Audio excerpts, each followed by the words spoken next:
So when I was 12, I saw something that no one should probably ever see in their entire life.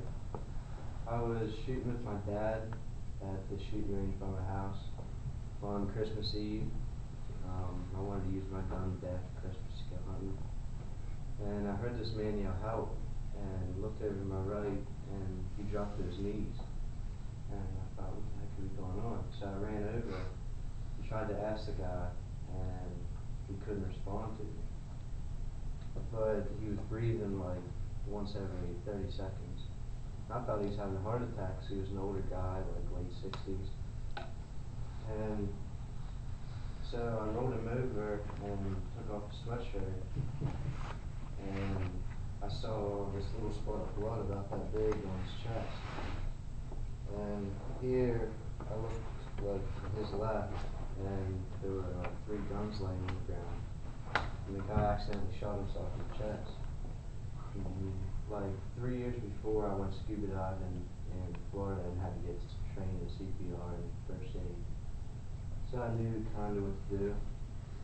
And so I started CPR, the ambulance came, and I pretty much had him alive. Like he was breathing every 10 seconds when the ambulance came. But the next day I found out he died in the ambulance on the way to the hospital. Which, he's a stranger, so it shouldn't really affect you that much, but still he tried to save the guy's life, so I hope he lives. But you're probably sitting there thinking, what good could you get out of something like that?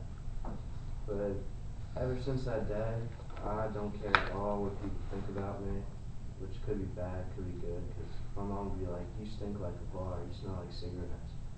And I'll be like, oh, I don't care. She's like, don't you care about dying in 50 years? And I was like, not really, because there's about 10,000 other things that could kill me before that.